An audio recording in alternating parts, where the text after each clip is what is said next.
Bonsoir et bienvenue à tout le monde ce soir.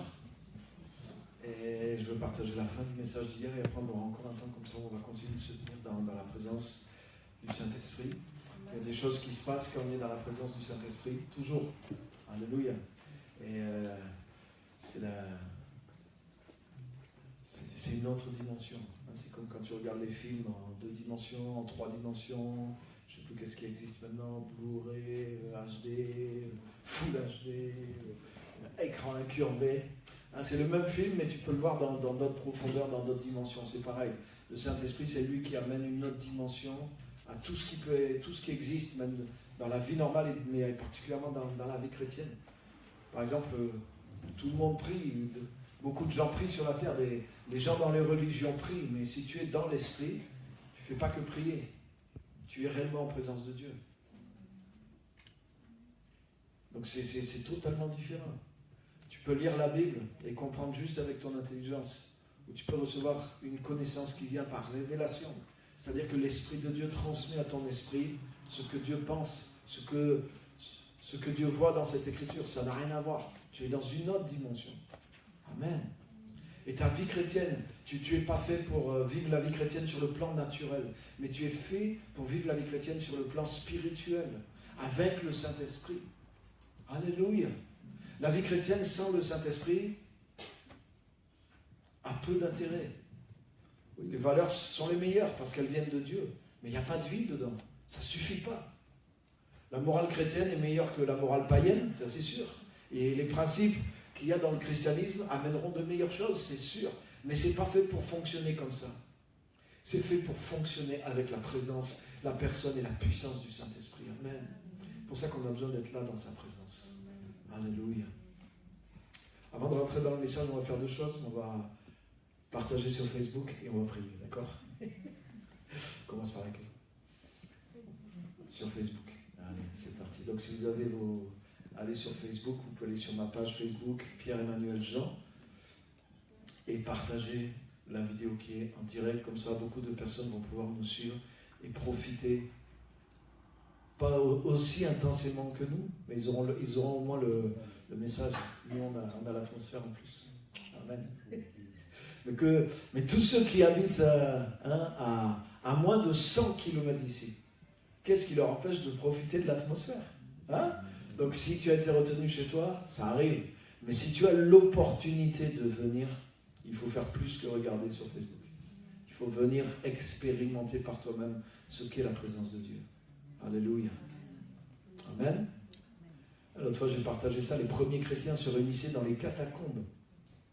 Ils se cachaient dans des grottes, des cimetières. Et à chaque fois qu'ils se réunissaient, ils risquaient leur vie. Et ils le faisaient. Wow. C'est fou quand même. Mais je pense que quand ils venaient, ils ne rataient pas une seconde de la présence du Saint-Esprit qui était là. Ça, c'est sûr et certain. Comme j'ai pu entendre et voir des petites choses par exemple, quand l'Église était persécutée, elle l'est toujours, mais elle l'est moins en Chine, où par exemple, il n'y avait aucune Bible. Les gens n'avaient aucune Bible. Et les seules Bibles qui étaient, c'était des Bibles manuscrites. C'est-à-dire que quand quelqu'un avait la Bible, il recopiait la Bible ou des passages de la Bible, et les chrétiens se passaient des passages comme ça. Et je me rappelle le témoignage d'un pasteur qui faisait passer des Bibles en cachette en Chine. Et il disait qu'il est arrivé dans une réunion, et les gens pleuraient de voir la Bible. Ils embrassaient la Bible, ils étaient complètement bouleversés de voir une Bible. Et comme ils n'avaient qu'une Bible pour toute l'Église, tu sais qu'est-ce qu'ils ont fait? Ils ont pris un cutter, et ils ont découpé, mais comme un trésor, Et ils ont découpé la Bible page par page, pour que chaque chrétien puisse avoir au moins 1 ou 2 pages de la Bible.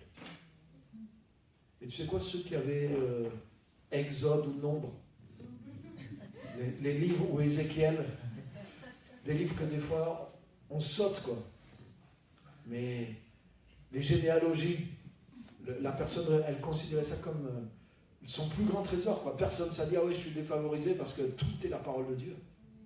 Par contre, ces gens-là, avec la page qu'ils avaient, Dieu leur a révélé des quantités de choses, Dans les généalogies, par exemple, ou dans les sacrifices, ou dans les lois de Moïse, etc., etc. Parce qu'ils étaient capables de valoriser chaque mot. La Bible dit par exemple que chaque mot de la Bible est insufflé de Dieu, chaque mot. Théo, en grec, c'est quelque chose qui ressemble à ça, je crois. Théo, pneustos, pneuma, le souffle, et Théo, Dieu. Chaque mot, il y a le souffle de Dieu dedans. Mais c'est unique. C'est unique. Ah, des fois, on dit, ah oui, l'apôtre Jean, il avait la tête sur le cœur de Jésus, oh la chance qu'il avait. Mais tu lis la Bible. Un mot de la Bible, tu peux sentir le souffle de Dieu sur toi. Mais tout dépend de la valeur avec laquelle je viens aux choses. Et la valeur, Dieu nous dit, toute l'écriture, elle est théopneustos. Elle est insufflée de Dieu. Elle a le souffle de Dieu. Donc la vraie valeur est là. Et comment on la prend? Jésus dit par exemple qu'à chaque fois qu'on se réunit, il est au milieu de nous. C'est-à-dire qu'il y a une présence de Dieu spéciale à chaque fois. Et c'est la valeur que nous donnons à ça. C'est la manière dont nous venons. Alléluia. L'attente qu'il y a. Par exemple, si demain, on invite ici quelqu'un qui est connu, qui prêche, qui est connu, qui a des guérisons, qui a des miracles, on fait un petit peu de publicité, et tu vas voir, rien que tout le monde va arriver au culte. Électrique. L'ambiance sera comme électrifiée. Parce qu'il y aura une attente. Tout le monde va s'attendre à quelque chose de Dieu.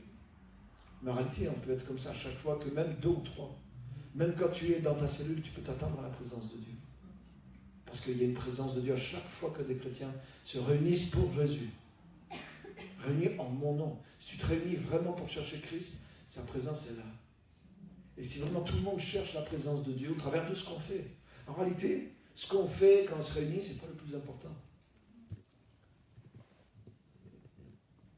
L'important, c'est de chercher la présence de Jésus-Christ pour qu'elle se manifeste au travers de ce qu'on fait. Il vaut mieux une cellule où personne prêche, mais où tout le monde libère la présence de Jésus-Christ. Plutôt qu'une cellule où tu as quelqu'un qui prêche, c'est parfait, mais il n'y a aucune onction, il n'y a pas de présence de Jésus-Christ qui est libérée, qui est manifestée. Alléluia.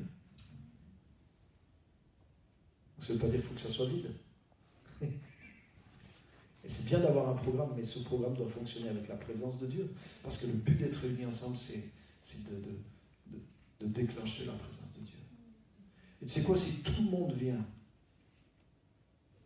dans toute réunion qu'on fait, ce qu'on s'habitue, mais si tout le monde vient avec une vraie attente, avec une vraie connexion à la présence de Dieu, je vous garantis que chaque réunion qu'on va vivre va être spéciale.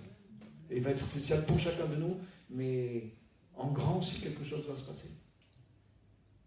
Alléluia. Par exemple, pourquoi dans des lieux il y a des guérisons, il y a des miracles qui se passent en augmentant, par exemple? Ça vient de ça. Ça vient de ça. Par exemple, Reinhard Bonnke vient dans un endroit, les semaines d'avant, il n'y avait pas de guérison. Est-ce que c'est Reinhard Bonnke qui amène la guérison? Pas forcément. Mais c'est l'attente qu'il y a. Il y a une attente, il y a une foi. Et il y a une dimension. Tous les gens viennent à cette réunion d'une manière totalement différente de celles qui sont venues dans tous les mois derniers dans leur culte. Pourtant, Jésus-Christ est là. Mais là, ils viennent avec une attente. Ils s'attendent à des miracles. Leur foi augmente. Certains amènent des gens qui sont malades pour qu'ils soient guéris. Pourquoi ils ne l'ont pas fait la semaine d'avant dans la présence de Jésus? Parce qu'ils n'étaient pas dans la même foi, ils n'étaient pas dans la même attente. Amen. Et nous devons apprendre à trouver la présence de Dieu, à puiser et à manifester la puissance de Dieu. Des fois, les gens commencent à avoir la foi quand il y a beaucoup de monde ou quand il y a une ambiance qui est créée. Donc la foi crée une ambiance. Et une ambiance créée par la foi augmente la foi de l'auditoire. C'est pas faux. Mais ta foi ne doit pas dépendre d'une ambiance. Si ta foi dépend de la parole de Dieu, c'est toi qui peux créer cette atmosphère n'importe où tu es. Et c'est ça devenir un chrétien. Ça veut dire que tu sais puiser dans la présence de Dieu et tu peux amener cette présence de Dieu. Tu peux imposer cette présence de Dieu. Alléluia. Quand tu viens à ta cellule, même si ce n'est pas toi le leader, Même si tu es le plus petit de ta cellule, et que tu es le plus petit dans le royaume de Dieu, par ton attitude, par ta présence, par ton onction, par rien de la manière dont tu vas dire bonjour, et dont tu vas prier, même si tu prends la parole que 1 minute, tu peux amener une onction dans cette réunion. Et tu peux être quelqu'un qui attire la présence de Dieu. Parce que tu es connecté. Et tu es en fibre. En très haut débit avec le ciel. Alléluia! La louange a son importance pour ça, la prière a son importance. Donc la manière dont on connecte avec le ciel, c'est ce qui amène le Saint-Esprit dans nos réunions. Et c'est pour ça que c'est important d'être là aussi. Parce que là, tu peux entendre les mots, mais tu peux passer à côté de quelque chose qui se passe. Alléluia. Ça y est, vous avez tous partagé sur Facebook. On va juste prier, on va finir ce message d'hier. Seigneur, merci pour ta grâce. Merci pour ta parole. Merci pour le temps qu'on vit ensemble dans ta présence. Merci parce que nous expérimentons, pas simplement un bon moment, mais nous expérimentons ta présence dans ce lieu. Et nous voulons creuser les ressources, nous voulons trouver les ressources qu'il y a dans ta présence, ressources de foi, ressources de miracles, ressources de sagesse, d'intelligence, ressources de direction dont nous avons besoin en tant que personne, en tant qu'Église. Seigneur, on est là en début d'année d'une manière spéciale aussi. On veut vraiment chercher ta face parce qu'on veut que tu nous guides aussi, que tu nous montres des choses, que tu nous parles. Et Saint-Esprit, nous sommes heureux de venir trouver et puiser dans ta présence. Merci de continuer de bénir cette soirée par ta présence et de nous inspirer, de nous montrer des choses et de nous ressourcer des richesses qui sont là dans ta présence au nom de Jésus-Christ.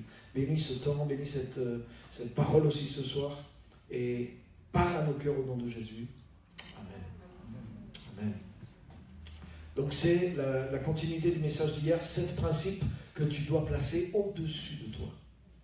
Et en vue d'être réellement dans le royaume de Dieu. C'est ce que je disais hier, c'est que la manière dont le royaume de Dieu s'est installé, le royaume de Dieu est proposé et il n'est pas imposé dans la manière dont il est jusqu'au retour de Jésus. Et Jésus a dit, ce sont les violents qui s'en emparent. Ça veut dire que ce n'est pas juste de dire « Ah Jésus, tu es mon roi, Jésus, sois Seigneur sur ma vie ». Ça ne suffira pas pour que Jésus soit Seigneur sur ta vie. C'est-à-dire que si toi, tu ne vas pas au-devant des principes du royaume pour les chercher, parce que les principes du royaume ne sont pas tous évidents. Ils sont cachés et ils sont révélés aux enfants. Et ils sont révélés aux enfants, mais aux violents aussi. Donc il faut être un sale gosse, quoi. Il faut être un enfant, mais un enfant violent. Tu dois avoir la mentalité et l'humilité d'un enfant, mais tu dois avoir la rage et la violence de quelqu'un qui est passionné. Pour que te soient révélés les mystères du royaume de Dieu. Jésus a dit à ses disciples, pour vous, les mystères du royaume des cieux ont été révélés. Mais pour ceux qui n'ont pas l'Esprit de Dieu, ça se passe en parabole, ça se passe comme quelque chose d'extérieur, auquel ils ne comprennent pas pleinement. Donc tu as l'Esprit de Dieu. Quand tu es né de nouveau, quand tu es devenu enfant de Dieu, tu as l'Esprit de Dieu. Donc tu as la capacité. Dieu t'a mis la compréhension, tu vois, pour que tu comprennes les mystères du royaume de Dieu. Mais tu dois être ce chercheur passionné. Alléluia. Tu dois être cet enfant qui est humble. Et tu dois être ce passionné qui est violent aussi. Jusqu'à ce que les portes de la révélation s'ouvrent. Et que tu puisses toi-même saisir ces principes. Et te placer dessous. Et quand tu vas te placer sous les principes du royaume de Dieu, Jésus est Seigneur, ça ne va pas être un mot dans ta vie. Mais ça va être réel. Parce que si les principes de Dieu, de son royaume, ne dominent pas sur nous, alors en réalité, Jésus-Christ ne domine pas sur nous. Et nous ne sommes pas dans son royaume. Alléluia. Alléluia. C'est pour ça que je ne fais pas la police en tant que pasteur. Même si je dois régler certaines choses. Mais mon rôle, c'est de mettre chacun en face de ses responsabilités. Une fois, les gens viennent, « Oh, pasteur, est-ce que j'ai le droit de faire ça? Est-ce qu'on a le droit de faire ça? Est-ce qu'on a le droit de faire ça? Est-ce qu'on a le droit de pécher un petit peu ?» Mais ma réponse, tu sais, je dis, mais qu'est-ce que tu veux? Qu'est-ce que tu veux dans la vie? Déjà, si tu viens de... Des fois, les gens, ils ne disent pas est-ce qu'on peut pécher. Mais en réalité, c'est ça leur question. Leur question, c'est qu'il y a un péché qu'ils aiment et ils veulent me dire est-ce que je peux le faire sans avoir de problème, quoi. Déjà, pour moi, cette question m'attriste profondément. Après, si c'est quelqu'un qui est tout nouveau, si c'est une question par ignorance, c'est une chose. Mais quand c'est des chrétiens qui savent ce qu'il en est déjà et qui viennent essayer de négocier quelque chose, mais ça m'attriste profondément. Parce qu'en fait, ce que je vois, c'est qu'ils ne connaissent pas Dieu et qu'ils ne veulent pas le meilleur de la gloire de Dieu. En fait, ils voient la vie chrétienne comme une interdiction. Et en fait, ce qu'ils aiment, c'est ce péché qui leur est défendu. Quelle misère! Quelle misère! Donc ma réponse, c'est, mais qu'est-ce que tu veux? Je peux te dire, oui, ça c'est interdit, c'est mal, c'est le péché. Ok. Mais la vraie réponse, mais c'est qu'est-ce que tu veux atteindre dans ton cœur? Ce type de personne, il pense que Dieu les prive de la gloire du péché. Mais il me semble que vous connaissez tous ce verset qui dit que c'est le péché qui nous prive de la gloire de Dieu. Moi, la raison pour laquelle je n'aime pas le péché, c'est pas qu'il n'y a pas de plaisir dans le péché, parce qu'il y a du plaisir dans le péché. Mais tout péché te prive de la gloire de Dieu. Tout péché amène la mort spirituelle. Et quand tu vis la vie spirituelle, quand tu vis cette gloire de la présence de Dieu, quand tu vis dans le royaume de Dieu réellement, tu n'as pas envie d'en sortir. Alléluia. Et dans la vie chrétienne, tu fais des expériences d'être près de Dieu. Tu fais des expériences où des fois tu as du mal à vivre proche de Dieu, à trouver Dieu. Et tu sais la différence entre vivre dans le royaume, entre vivre dans la gloire de Dieu et vivre même juste devant la porte. Mais même David, il disait ça. Je préfère me tenir sur le seuil de la maison de Dieu que d'être dans la tente des méchants et de l'iniquité. C'est-à-dire même les miettes, comme cette femme qui a dit, mais Seigneur, même les petits chiens mangent les miettes qui tombent de la table. Mais avec les miettes, elle a eu la guérison instantanée de sa fille qui était possédée depuis des années. Alléluia. Même si tu n'avais que les miettes de Dieu, ça veut dire que le pain n'est pas loin de toi. Persévère. Continue à manger les miettes. Moi, je préfère avoir une miette de Dieu que d'avoir le pain de l'iniquité, le pain de la méchanceté. Parce que j'ai mangé ce pain-là. Et ce pain-là ne te nourrit pas. Ce pain-là t'amène la mort. Donc pour moi, ce n'est pas une question simplement d'interdiction, alors que mince, dommage, c'est interdit de le faire alors que c'est tellement bon. Non. Pour moi, la question c'est, qu'est-ce que je veux? Je veux vivre la gloire de Dieu. Je veux continuer à suivre les miettes qui me mènent vers l'abondance de Dieu. Et pas simplement le pain, mais la viande, les fruits, le vin qu'il y a sur sa table. Et parler avec lui, parler avec ceux qui sont là. Alléluia. Et voir et manifester la gloire de Dieu. Alléluia. L'apôtre Paul dit dans Philippiens 3, il dit à cause de l'excellence de la connaissance de Jésus-Christ, j'ai renoncé à tout et je considère tout comme des ordures, littéralement comme du fumier, afin de gagner Christ et d'être trouvé en lui, non pas avec ma justice, celle qui vient de la loi, mais celle qui vient de Dieu par Christ, et de pouvoir participer à sa mort et à sa résurrection. Il dit à cause de l'excellence de la connaissance de Jésus-Christ, j'ai renoncé à tout et je considère tout comme du fumier. Ça veut dire que c'est ce que tu as trouvé à cause de l'excellence de la connaissance de Jésus-Christ qui te permet de juger le reste à sa juste valeur et à t'en éloigner. Donc c'est pas, il ne dit pas, ah oui, je considère toutes ces choses-là comme mauvaises parce qu'elles sont interdites par ma religion. Non, à cause de l'excellence de la connaissance de Jésus-Christ, à cause de là où je suis, à cause de le connaître, à cause de vivre en lui, le reste a perdu sa valeur pour moi. Alléluia. Amen. Est-ce que tu as cette soif? Est-ce que tu as cette faim au fond de toi? Est-ce que tu es harponné par le royaume de Dieu? Est-ce que tu as cette addiction à la présence de Dieu? Est-ce que tu es devenu dépendant de vivre dans la gloire, dans le royaume de Dieu? Non? Oui? Non? Oui? Un peu? J'espère pour toi. Et si oui, mais tu as besoin de ces principes-là. Parce que ces principes-là, si tu les places au-dessus de toi, c'est des principes qui vont te garder dans le royaume de Dieu. Qui vont te permettre de vivre dans la dimension dans laquelle tu veux vivre. Dans la dimension que tu as choisie en tant que chrétien, en mourant à cette vie sans Christ. Pour vivre une vie exclusivement en lui, pour lui et avec lui. Amen. Donc on a vu 4 de ces principes hier que nous devons placer au-dessus de nous. C'est-à-dire des principes qui doivent régner, qui doivent être souverains sur nous, qui doivent avoir une puissance, une domination, à laquelle des principes que nous devons rechercher pour nous y soumettre. C'est des principes qui sont comme des refuges. On a vu par exemple dans les Proverbes, quand il parle de la sagesse, il dit embrasse-la, exalte-la, et elle t'élèvera. Donc si tu t'attaches à ces principes, si tu t'attaches à ces choses, c'est ces choses elles-mêmes qui vont t'élever et qui vont t'amener et qui vont te garder dans le royaume de Dieu. Amen. Donc on avait vu la volonté de Dieu, par exemple le fait de faire le choix de la volonté de Dieu avant tout autre choix. Quels que soient les choix que tu vas rencontrer, tu as choisi la volonté de Dieu déjà. C'est-à-dire que la volonté de Dieu est quelque chose de suprême sur ta vie, au-dessus de toi. L'appel de Dieu et l'accomplir sont une priorité suprême sur notre vie. Ça doit le devenir en tout cas. Je comprends qu'à un moment donné dans notre vie, on n'est peut-être pas là, mais ça doit le devenir. Ça doit le devenir. Alléluia. C'est ce que j'ai partagé dimanche. Réécoutez le message de dimanche. Partagez-le aussi. Quel message? La plénitude du Saint-Esprit, c'est pas quelque chose qui vient sur toi là où tu es.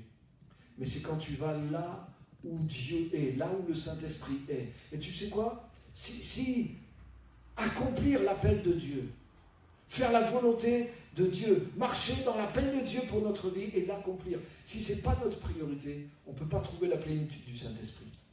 Parce que la plénitude du Saint-Esprit et même la plénitude de notre provision, elle est dans l'appel de Dieu pour nous. C'est le cas de... Regarde, toutes les personnes qui ont été appelées dans la Bible, toutes de l'Ancien Testament jusqu'au Nouveau Testament, toutes, tu vois la différence. Dès qu'ils sont rentrés dans leur appel, il y a une provision qui s'est manifestée. Une provision spirituelle, mais une provision divine. Des événements, des connexions, des choses sont arrivées, tous. Et Jésus est le plus grand exemple. Jusqu'à l'âge de 30 ans, avant que Jésus rentre complètement dans son appel, Jésus n'a fait aucun miracle. Jésus n'avait aucun disciple.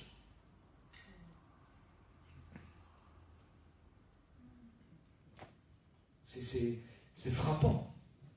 Donc l'appel de Dieu et son accomplissement doivent devenir une priorité. Et si tu n'as pas trouvé encore c'est quoi ton appel, mais chercher ton appel doit être ta priorité déjà. Alléluia. Matthieu 6, 33 doit être ta boussole et ton unique compas jusqu'à la fin de tes jours. Alléluia. Troisième chose, j'ai parlé de la vérité, la justice, l'intégrité et toutes les vertus chrétiennes. J'ai parlé de ce verset où Paul dit « Gardez la foi et une bonne conscience ». Et ça aussi, les vertus chrétiennes doivent être au-dessus de nous. C'est quelque chose qu'on doit développer en nous, qu'on doit chérir et avec lequel on doit être intransigeant. On a vu que Dieu lui-même ne va pas au-delà de ses propres vertus. Par exemple, on a vu ce verset qui est dans Hébreux 6, je crois, où il est dit que, oui, il est impossible que Dieu mente. Il est impossible que Dieu mente. Dieu ne peut pas mentir. Dieu est tout-puissant, mais Dieu ne peut pas mentir. Alléluia. Dieu est bon. Dieu est amour. Dieu est juste. Dieu est intègre. La justice et l'équité sont les bases de son trône. Donc, Dieu ne peut pas se renier lui-même. Donc ses vertus, ses attributs, ses valeurs sont suprêmes. Et Dieu lui-même ne peut pas agir autrement que ce qu'il est dans sa propre nature. Alléluia. Ça veut dire que d'une certaine façon, Dieu est soumis à ses propres valeurs. Dieu ne sortira jamais de ses propres valeurs. Elles sont au-dessus de lui. Par exemple, si tu regardes dans l'histoire d'Israël, la colère de Dieu s'est enflammée contre Israël. Et c'est pour ça que Dieu avait levé un intercesseur qui était Moïse. Et Moïse, tu sais, un des rôles de Moïse, c'était de rappeler à Dieu qui Dieu était. Et c'est ce qu'il faisait. Quand la colère de Dieu s'enflammait, il disait à Moïse, il le faisait exprès, pourquoi il disait à Moïse? Parce qu'il voulait que Moïse intercède. Et lui partageait son cœur, il dit, regarde comment il se comporte. Je vais les détruire. Et je vais repartir à zéro avec toi, je vais faire de toi une grande nation. Et Moïse a dit, non Seigneur. Qu'est-ce que les gens vont dire? Les gens vont dire, regarde, ce Dieu qui les a fait sortir d'Égypte, finalement il ne les aimait pas. Finalement il n'avait pas la force de les amener jusqu'au pays promis, il n'avait pas la puissance, il n'avait pas l'amour, il n'avait pas la patience de le faire. Souviens-toi de ce que tu as dit en disant l'Éternel est un Dieu grand, miséricordieux et compatissant. Donc Moïse a rappelé à Dieu ce que Dieu lui avait montré exprès. Dieu lui avait montré quoi? Ses attributs, sa nature profonde, à laquelle Dieu est soumis lui-même, avec laquelle Dieu se comporte. Et on pourrait dire quelque part au moment où Dieu commence à sortir un peu de lui-même, il sort de ses gonds, donc il sort de... Et il a établi quelqu'un pour lui rappeler même à lui-même qui il est. Alléluia. Donc nous aussi, nous ne pouvons pas fonctionner en dehors de ça. Nous ne pouvons pas rentrer dans des comportements, nous ne pouvons pas faire des choses qui soient en dehors de ça. La vérité, la justice, l'intégrité, toutes les vertus chrétiennes, l'amour, la foi, une bonne conscience, etc. Amen. On a vu aussi la parole de Dieu qui doit être une référence suprême dans notre vie et qui doit devenir notre sagesse. Vous vous rappelez tout ça? Amen. Donc il me reste 3 points ce soir, donc ça va être facile. Et le premier point, en fait j'ai juste c'est les deux premiers qui vont venir et ils sont terre à terre un petit peu, dans une apparence. Les autres avaient l'air tellement grands, tellement forts, tellement spirituels, mais vous allez voir. Donc le premier point ce soir, qui est le cinquième, c'est la responsabilité de ta propre vie. Ça, c'est quelque chose que tu dois placer au-dessus de toute autre chose. En tant qu'enfant de Dieu, en tant que véritable être humain, tu dois apprendre entièrement la responsabilité de ta vie.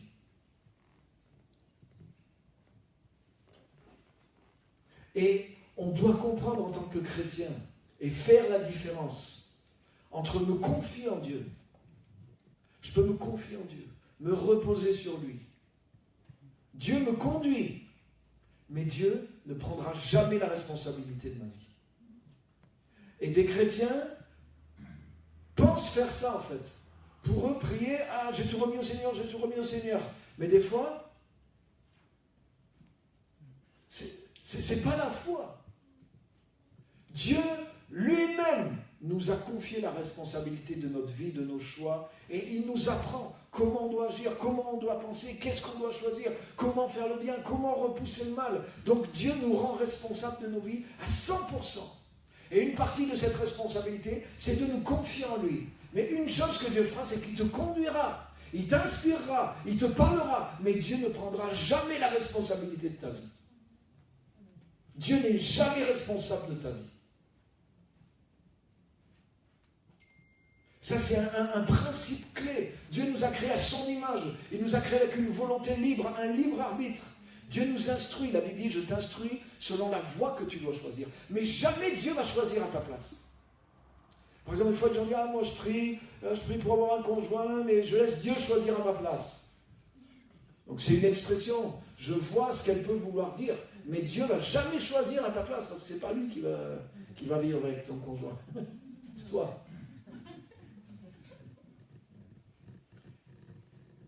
Et puis sinon, le jour où ça ne va pas, tu vas faire comme Adam. Et la femme que tu as mise à mes côtés. Non. C'est toi qui choisis. Donc il y a des critères pour que ton choix soit bon. Mais c'est toi qui choisis.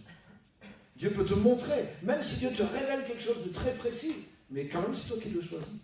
Et c'est toi qui dois prendre la responsabilité. Donc vivre la vie chrétienne, c'est pas vivre une vie de déresponsabilisation sur Dieu.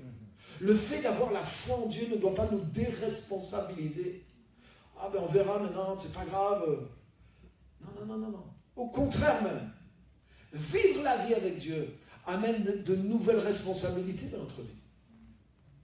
Alléluia. Ça, c'est quelque chose que je vais sûrement partager dimanche. En réalité, le fait d'avoir Dieu dans ta vie, ça veut dire qu'il y a la gloire de Dieu dans ta vie. Donc ça veut dire que tu es responsable de ce que d'autres qui n'ont pas la gloire de Dieu ne peuvent pas faire. Il y a des choses que nous pouvons faire en plus. Bien sûr. C'est la base même de la vie chrétienne. Quand Jésus nous enseigne dans le sermon sur la montagne, Matthieu chapitre 5, 6 et 7, quand il dit par exemple, si quelqu'un te frappe sur la joue droite, tends-lui la joue gauche. Et il dit, mais si tu fais que aimer ceux qui t'aiment, qu'est-ce que tu fais d'extraordinaire?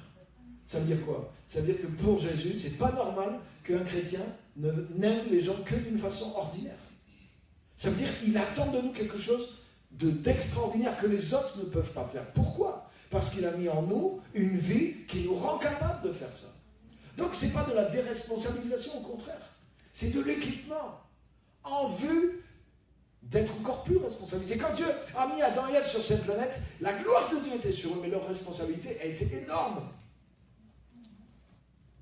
Ils devaient régner, ils devaient faire régner l'ordre de Dieu, la gloire de Dieu, la justice de Dieu sur toute la planète, la conquérir, la multiplier. Ils devaient transplanter le jardin d'Éden et faire que la culture du jardin d'Éden devienne la culture de toute la terre.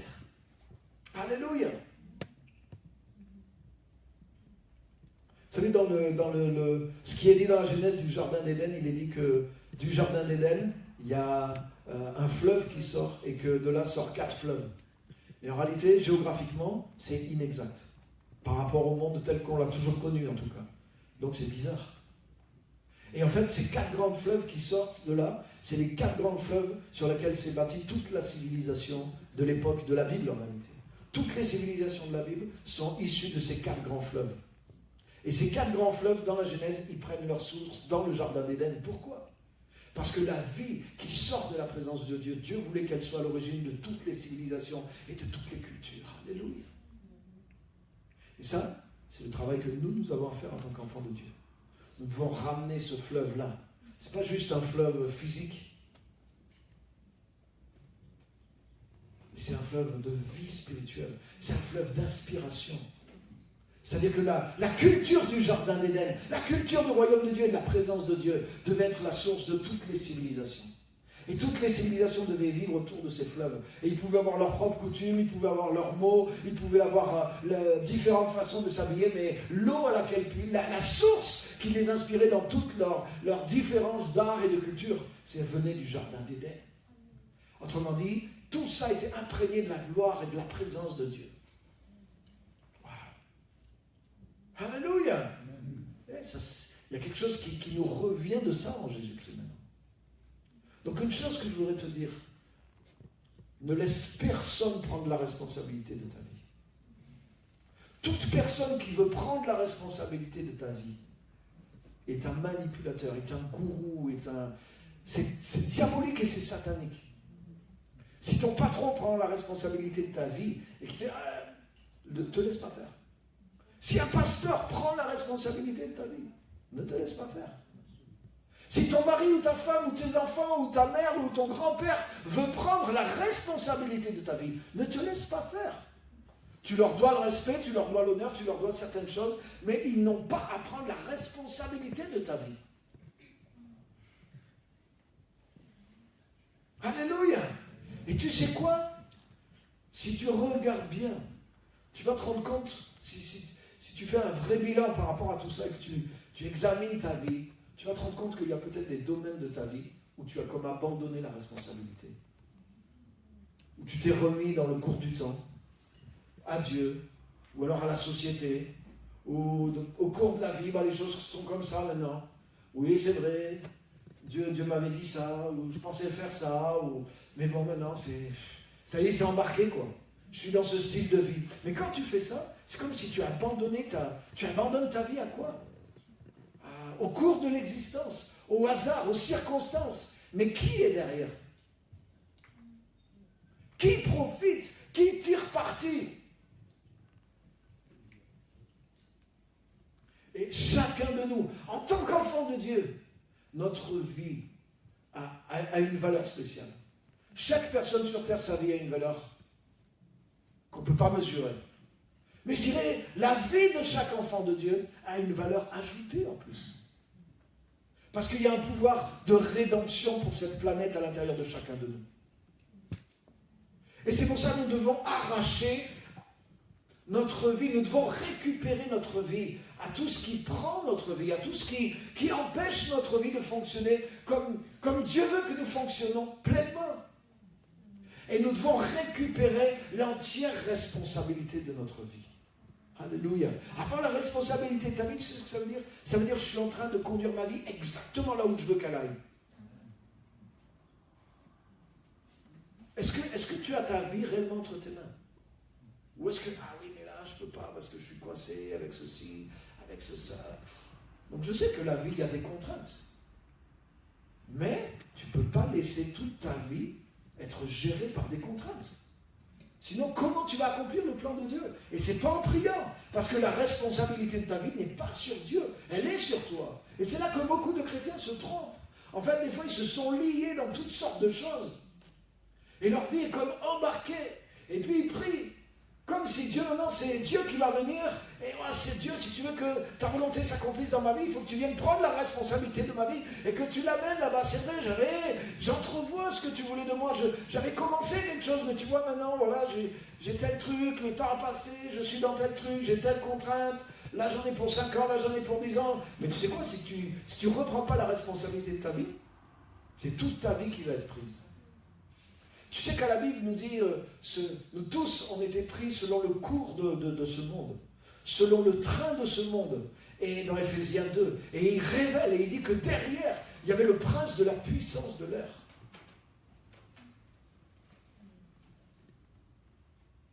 S'il y a un avantage que Satan a sur les chrétiens, tu sais c'est quoi? C'est que lui, il est conscient de la brièveté du temps.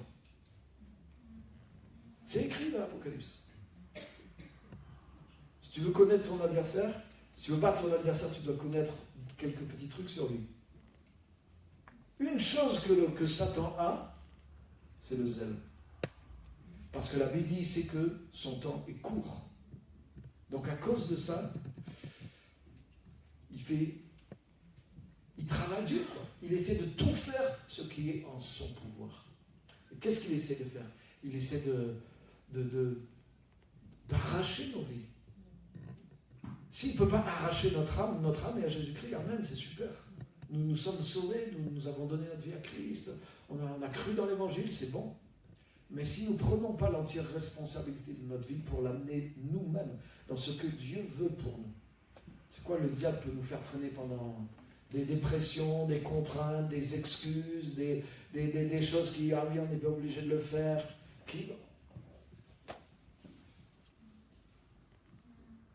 Donc on peut avoir des périodes comme ça peut arriver. Mais attention, il y a une différence entre quelque chose d'acceptable pour un temps donné et finalement d'avoir abandonné sa vie un peu au gré du vent. Et de venir quand même prier, et de dire, ouais, Dieu, si tu fais un miracle ou si tu ne fais pas un miracle. Mais tu sais quoi? Ça, c'est vouloir remettre à Dieu la responsabilité de ta vie. Si tu sais que la direction pour ta vie, c'est à l'ouest, et que tu es en train de voguer vers le nord, ce n'est pas de prier qu'il faut, c'est changer la direction de ta vie. Alléluia.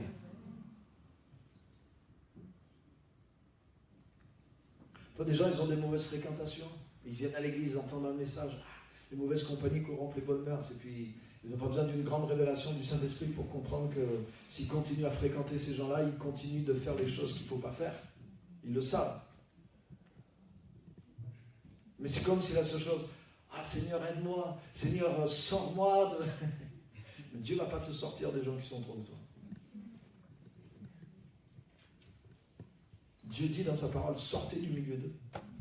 Donc la responsabilité n'est pas sur Dieu, elle est sur toi et elle est sur moi. Alléluia. Et souvent, en tant que chrétiens, nous sommes experts à renvoyer sur Dieu les responsabilités que Dieu nous demande de prendre. C'est vrai ou c'est pas vrai? Et nous devons, quand la Bible nous dit à nous de faire quelque chose, c'est que la responsabilité est sur nous. Par exemple, hop, la Bible dit n'entretenez aucun souci, mais faites connaître vos besoins. Moi, je suis plein de soucis et je viens à la réunion de prière. Seigneur, aide-moi parce que je suis plein de soucis. Ah, est-ce qu'on ne peut pas organiser une réunion de prière rien que pour moi, pour me débarrasser de mes soucis? Non, on ne va pas organiser une réunion de prière pour que tu obéisses à la parole de Dieu. Obéis à la parole de Dieu. Mais des fois, on est tellement accablé, on souffre tellement de nos propres soucis qu'en obéissant à la parole de Dieu, qu'on estime que c'est légitime. Et on dit, oh là là, quel manque d'amour ce pasteur. Il ne veut pas organiser une réunion de prière pour moi alors que je souffre dans mes soucis. On va prier peut-être pour la cause des choses de tes soucis. Mais toi, si tu obéis la parole de Dieu, même que tu sois dans les problèmes, tu peux vivre sans souci au milieu des problèmes. Ça, c'est ta responsabilité. Tu dois apprendre à trouver la paix de Jésus-Christ, même au milieu de tes problèmes. Après, on peut prier pour que tes problèmes aient un terme. Mais je ne vais pas prier pour simplement les soucis, parce que les soucis, c'est toi qui les entretiens. Alléluia. C'est un exemple. Tout ce que la Bible nous dit de faire, nous devons nous en prendre la responsabilité.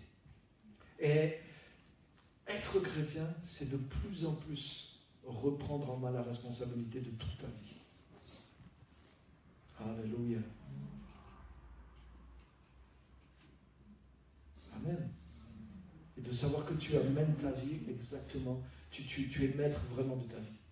Tu es maître de ta vie, tu es maître de ton temps, tu es maître de tes décisions, tu es maître de tes pensées, tu es maître de tes émotions. Tu es maître de ton destin. Parce que tu amènes. Et pourtant les chrétiens disent non, pasteur, c'est Dieu qui est maître de notre destin. Tu vois, tout de suite on se réfugie. Ouais, il y a des choses qu'on ne peut pas prévoir, il y a des choses que c'est Dieu qui les prévoit. Mais des fois, des choses qui arrivent, ce n'est pas de Dieu non plus. Tout ce qui arrive n'est pas de Dieu. Par contre, la direction dans laquelle je dois prendre ma vie, ça c'est à moi qu'en revient l'entière responsabilité. Ma part, c'est de savoir où Dieu veut que j'aille. Et une fois que je sais où Dieu m'envoie, c'est à moi. Par exemple, Jésus a 12 ans, ne savez-vous pas qu'il faut que je m'occupe des affaires de mon Père?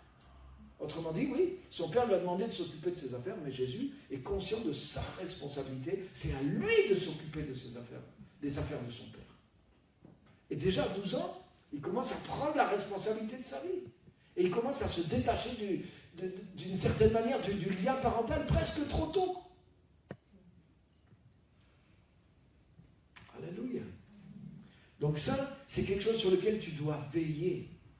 Quand la Bible nous dit de vivre réveillé, par exemple, honnêtement, le monde entier, la Bible dit le monde est sous la domination du malin. Mais les gens, la majorité des gens, ne sont pas responsables de leur propre vie. Ne prennent pas la responsabilité de leur vie. Donc ils estiment que, ah ouais, s'il y a un problème, c'est la faute de la famille, c'est la faute du gouvernement, c'est la faute du diable, c'est la faute de ceci. Pourquoi moi le gouvernement m'aide pas? Pourquoi la société m'aide pas? Pourquoi l'église ne fait pas ça pour moi? Pourquoi ma famille ne fait pas ça pour moi? Pourquoi? Tu vois, on blâme les autres, mais c'est à moi d'être responsable. Moi, je peux faire quelque chose avec ma vie. Je ne vais pas attendre que les circonstances, tant mieux si des gens font quelque chose pour m'aider. Mais si personne ne fait quelque chose pour m'aider, je vais prendre la responsabilité de ma vie et je vais amener ma vie là où elle doit être parce que j'ai ce pouvoir de le faire. Je puis tout par celui qui me fortifie. Je dirais qu'un chrétien, au contraire, il est d'autant plus capable d'être responsable de sa vie parce que Christ le fortifie. Il a une force intérieure. Avec cette force, je peux m'arracher à n'importe quoi. Je peux partir à zéro. Dieu est parti à zéro. Il a créé le monde à partir de rien. Ça veut dire que même si personne ne m'aide, même si j'ai que des obstacles devant moi, je peux quand même arriver à mon but. Parce que j'ai la puissance du Créateur qui est à l'intérieur de moi. Alléluia. Oh, amen. Donc, prends-le. Prends la responsabilité de ta vie. Ah oui, j'aimerais faire ça, mais pour faire ça, il faudrait que je maîtrise tel truc. Il aurait fallu que j'étudie ça. Et maintenant, c'est trop tard. Pourquoi? Pourquoi tu ne peux pas l'étudier maintenant? Ça n'a jamais été autant facile qu'aujourd'hui d'apprendre. Tu peux lire, tu peux savoir n'importe quel sujet en 5 minutes. Ici, en tout cas, c'est facile. Donc en réalité, si tu dis « Ah ouais, j'aurais pu faire ça avec ma vie », mais il te reste combien de temps à vivre? Ah oui, moi aussi, toute ma vie, j'ai rêvé de faire ça, mais qu'est-ce que tu attends pour commencer? Est-ce que tu le veux vraiment ou est-ce que c'est juste une parole? Mais si tu deviens responsable de ta vie, tu vas dire, bon, je le veux, je ne le veux pas. Mais si je le veux, je peux le faire. Je consacre les 2 années qui viennent à apprendre ça, et c'est quelque chose que ça y est, je l'ai en moi maintenant. Et j'ai cette capacité, il me manque une capacité, je peux l'acquérir. Il me manque une compétence, je peux l'acquérir. Je veux faire ça, mais pour faire ça, il me manque cette qualification. Où c'est que je peux trouver cette qualification? Qui c'est qui peut m'apprendre? Comment je peux l'apprendre? Comment je peux faire pour aller plus vite pour l'apprendre? Tu n'as pas d'argent, tu peux apprendre sans argent. Donc en réalité, qu'est-ce qui te retient? En réalité, c'est le fait que nous ne prenons pas nos responsabilités qui nous retient. Nous ne faisons pas l'effort de prendre nos responsabilités des fois. Et ça nous retient. On dit, est-ce que, ah oui, non mais il y a ça, ouais, non. Ah ça c'est pas pour moi, pourquoi c'est pas pour toi? Ah parce que dans ma famille, on n'est pas diplômé, personne n'a jamais fait ça. Ben justement, sois le premier à le faire. À cause de toi, les autres vont continuer à faire comme toi et à penser comme toi. Là. Sois le premier à percer. Si Jésus-Christ est dans ta vie et si c'est ça ton appel, mais perce-le. Et lève le plafond pour tous ceux qui vont être derrière.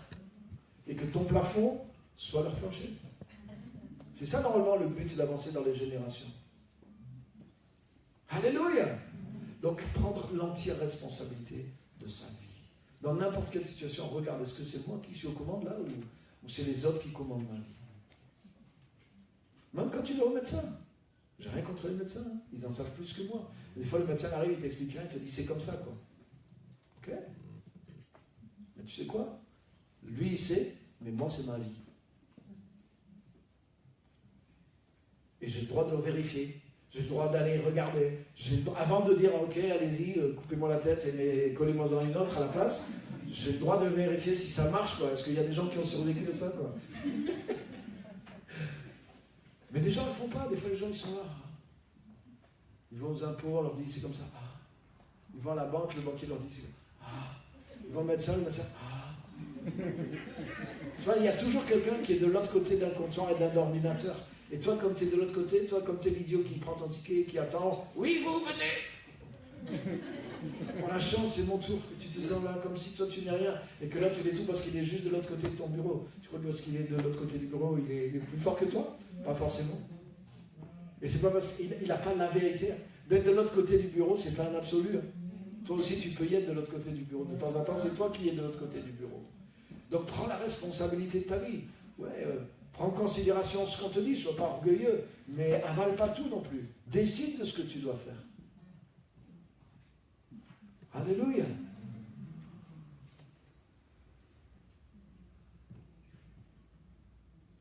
Et on vit dans un monde là où, des fois, franchement, hein, on te conditionne tout, quoi.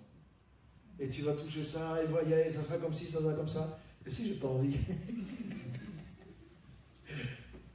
Hein? On t'enlève la responsabilité de ta vie des fois. Donc c'est bien, il y a plein de choses qui sont bien, qui sont offertes, qui sont facilitées, mais il y a des fois, ça t'incite à ne pas prendre la responsabilité de ta vie. Et en tant qu'enfant de Dieu, rentre pas dans cette mentalité-là. Reste réveillé et reste conscient que ta vie est entre tes mains. Alléluia.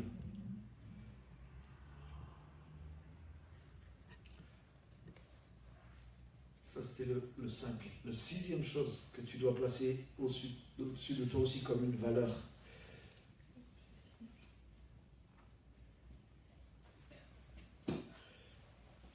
Le bon sens. C'est tout simple, ça. Hein? Mais tu sais pourquoi je le mets là? Parce qu'il y a des chrétiens qui sont tellement spirituels qui perdent le bon sens. Mais c'est vrai. Et en fait, ce que je me suis rendu compte, c'est que la vraie spiritualité, elle est pas terre à terre, mais elle a du bon sens. Par exemple, Jésus dit ceci, mais si ton fils ou ton âne, il tombe dans un trou le jour du sabbat, tu vas pas aller le chercher et le faire sortir? Ça, c'est du bon sens. Par exemple, comme tu as comme les témoins de Jéhovah qui interdisent la transfusion sanguine, quoi. Et il y en a, ils vont laisser mourir quelqu'un, quoi, de leur famille, plutôt que faire une transfusion de sang. Mais c'est un manque de bon sens.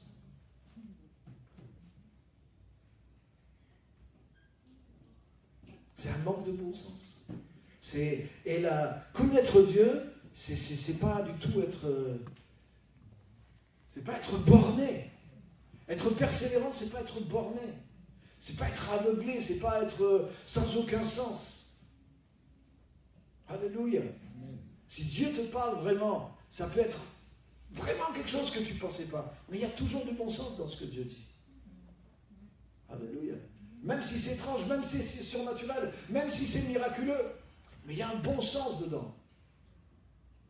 Dieu ne va pas t'amener à perdre complètement. Une fois que tu utilises la foi, utilise ton intelligence. Une fois que tu es dans l'esprit, tu es dans la foi, tu dois utiliser ton intelligence aussi. Ton intelligence renouvelée. Mais une intelligence. Une intelligence renouvelée, ce n'est pas une absence d'intelligence. Et il y a des fois des chrétiens, ils pensent que être sous l'esprit, c'est ne plus avoir de cerveau, quoi. Ils font abstraction de leur intelligence. Ils perdent tout bon sens. C'est diabolique, ça. C'est comme ça que des fois les gens entendent des voix. Monte en haut du temple et jette-toi. Tu vois? Donc, même Jésus, il a entendu ça. Il a pris le gars, j'allais dire, Satan a même pris un verset biblique, puisqu'il est écrit, les anges te porteront, maintenant, psaume 91. Mais il n'y a aucun bon sens là-dedans. Même si c'est vrai que Dieu peut te protéger, pourquoi tu vas aller monter et sauter en voie? Ça manque de bon sens, cette proposition. Rien qu'au niveau du bon sens spirituel, tu vas dire non. Bien sûr, tu crois que Dieu est capable de te soutenir si tu tombes ou qu'il t'arrive quelque chose. Mais aller monter exprès en haut et sauter pour voir si Dieu va te rattraper, on est d'accord. Là, il y a une perte du bon sens. Donc, sois autant spirituel que tu veux, mais garde le bon sens au-dessus de toi aussi. Et la dernière chose que je voulais laisser, là, elle est plus spirituelle, elle sonne mieux chrétien, c'est la communion du Saint-Esprit. Donc, j'en ai parlé un peu avant le message en réalité, le fait de se réunir ce soir, d'être dans la présence, le pouvoir de la présence du Saint-Esprit dans la vie chrétienne. Et c'est tellement, tellement, tellement important. Alléluia. Cette communion avec le Saint-Esprit. Une des choses que j'ai appris tard dans la vie chrétienne, et qui pourtant, normalement c'est dans la croyance de base, c'est dans le credo de base du christianisme, c'est que Dieu est Père, Fils et Saint-Esprit, 3 personnes en une. Donc sur le plan juste de la pensée, c'est un peu compliqué des fois. Mais en tout cas, une chose que, en tant que chrétiens, nous sommes censés admettre dès notre premier biberon spirituel, c'est que Dieu, c'est Dieu le Père, Dieu le Fils et Dieu le Saint-Esprit. Autrement dit, le Saint-Esprit est une personne. Le Saint-Esprit n'est pas juste une force, le Saint-Esprit n'est pas juste une puissance. Le Saint-Esprit n'est pas juste une puissance qui se manifeste par des dons. Mais le Saint-Esprit est une personne divine. Il est même la personne divine. Et effectivement, la personne divine a une puissance, a une sagesse, a des dons. Il peut faire toutes sortes de choses. Mais le Saint-Esprit n'est pas une force, une puissance simplement qui vient de Dieu. Le Saint-Esprit est une personne. Et c'est pour ça que Paul dit dans 2 Corinthiens 13, le dernier verset de 2 Corinthiens, il dit que l'amour du Père, la grâce du Seigneur Jésus-Christ et la communion du Saint-Esprit soient avec vous tous. Alléluia. Donc ça veut dire qu'on doit apprendre à développer une communion, c'est-à-dire une relation avec le Saint-Esprit. Amen. Tu n'as pas de relation avec une puissance. Mais tu as une relation, une communion avec quelqu'un. Par exemple, quand la Bible dit « n'attristez pas l'Esprit de Dieu qui est en vous », c'est parce que c'est une personne. Tu peux pas... Une puissance, tu ne l'attristes pas. Tu la reçois pas. C'est quelque chose de technique qui peut se passer. Mais le Saint-Esprit est une personne. Et c'est la personne de Dieu. La preuve théologique numéro 1 dans Actes chapitre 5. Quand Ananias et Saphira mentent à l'apôtre Pierre, et il lui dit ceci, il lui dit, premièrement, il lui dit, comment as-tu pu mentir au Saint-Esprit? Et juste après, il lui dit, ce n'est pas à des hommes que tu as menti, mais à Dieu. Donc dans ce passage-là, il te montre que le Saint-Esprit est une personne, parce que tu ne peux pas mentir à quelqu'un d'autre qu'à une personne. Et il dit, ce n'est pas à des hommes que tu as menti, mais c'est à Dieu. Donc le Saint-Esprit est une personne, et il est Dieu. Donc quand tu réalises ça, que Dieu en personne vit en toi par le Saint-Esprit quand tu es né de nouveau, et que tu entretiens une relation, une communion, tu peux parler avec lui, avec le Saint-Esprit, que tu pratiques la présence du Saint-Esprit dans ta vie, tu réalises et tu restes conscient que le Saint-Esprit est sans cesse présent à l'intérieur de toi. Et si tu développes ça, ça change ta vie. Alléluia.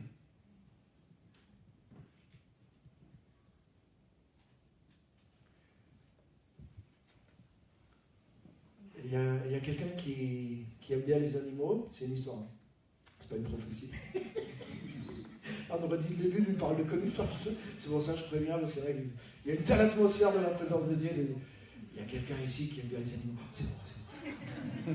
Non, c'est une histoire fictive pour illustrer. Il y a quelqu'un qui aimait bien les animaux, mais peut-être j'aime bien les animaux aussi. Et cette personne, il a commencé à apprivoiser un écureuil, en lui donnant à manger, etc., petit à petit. C'est ridicule, ça. Parle de connaissance. Et donc, l'écureuil a commencé à venir de plus en plus près dans la maison, etc. Et puis, il a réussi à le prendre dans ses mains. Et l'animal a commencé à être apprivoisé. Il restait sauvage, mais il n'avait pas peur. Et il arrivait à le mettre sur son épaule. Mais quand même, l'écureuil était quand même un peu tendu, tu vois. Mais en marchant doucement et en promenant comme ça, l'écureuil est resté sur lui, quoi. Par contre, de temps en temps, quelqu'un sonne ou son téléphone sonne, il oublie qu'il y a l'écureuil, il se tourne, hop, l'écureuil, ça va. Et il disait simplement, il suffit que je reste toujours conscient, quoi, qu'il y a l'écureuil qui est sur moi, et que je m'adapte à ne pas faire de choses qui vont l'effaroucher, et l'écureuil restait tout le temps sur moi.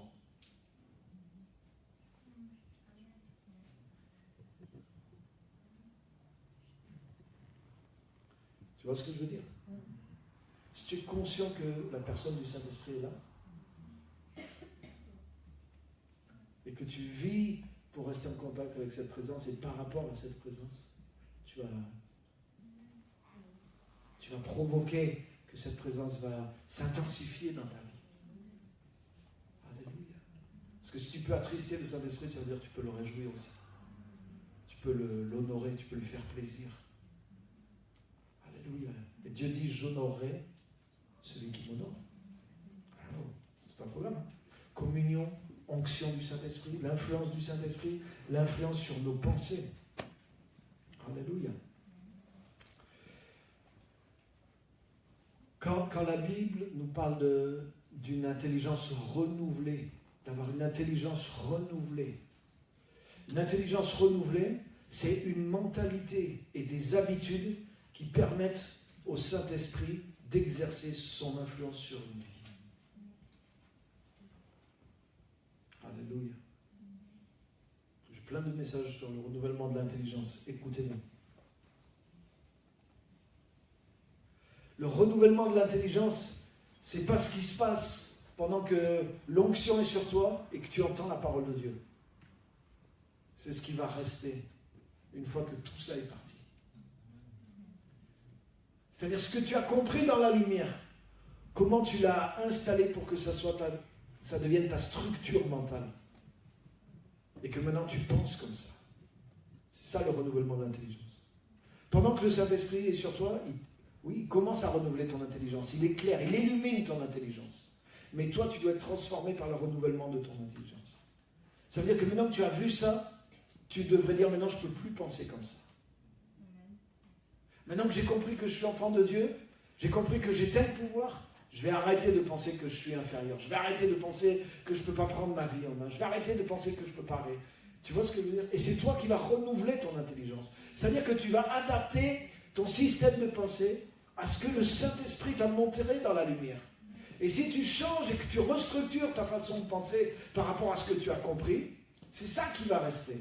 Et en fait, en faisant ça, tu crées une mentalité et des habitudes en toi. Et en faisant ça, l'écureuil reste sur ton épaule. Parce que c'est lui qui t'a soufflé ça. C'est lui qui t'a donné cette pensée en premier. Amen. Et la communion du Saint-Esprit, c'est pour ça la communion du Saint-Esprit, ça doit être quelque chose qui est au-dessus de nous.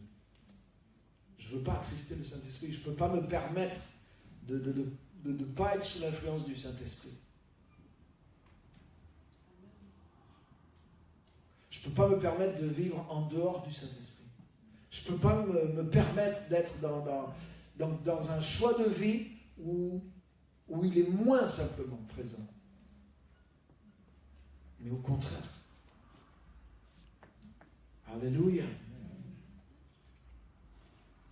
Donc ça, c'est quelque chose qui doit être souverain sur ma vie. Je veux tout ce que je fais, la manière dont je pense, la manière dont je fonctionne intérieurement et extérieurement avec ma vie, c'est soumis au Saint-Esprit. C'est sous la souveraineté du Saint-Esprit. Dans Acte 5, c'est écrit aussi que Dieu a donné le Saint-Esprit à ceux qui lui obéissent.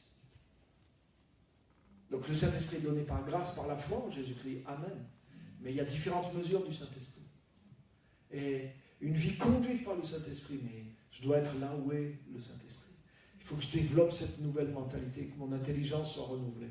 Ça veut dire qu'il y a ce dialogue, cette communion avec le Saint-Esprit qui s'est fait, construit, intensifié au fil du temps de ma marche avec Dieu, qui fait que je deviens vraiment une habitation pour Dieu en esprit. C'est facile pour moi d'héberger le Saint-Esprit parce qu'il a refait toutes les tapisseries, quoi. La maison commence à être à son goût. Alléluia. Vous savez, Dieu ne vit sur terre que dans les choses qu'il a construites lui-même.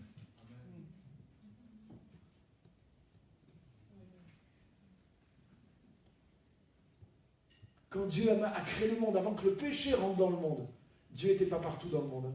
Il n'était que dans un seul endroit, le jardin d'Éden. Et le jardin d'Éden, si tu regardes, Dieu a parlé à la terre. Il a dit que des herbes poussent, que des arbres poussent. Il a parlé à la mer, que la mer soit remplie d'êtres vivants et qui grouille. Autrement dit, il dit même que la terre produise. Mais il est dit du jardin d'Éden que Dieu planta un jardin en Éden. Ça n'a rien à voir avec le reste. C'est pour ça qu'il y avait des arbres qui n'existent pas aujourd'hui dans le monde naturel. L'arbre de la vie, par exemple, c'est pas un arbre juste physique. C'est un arbre qui a un pouvoir spirituel puissant.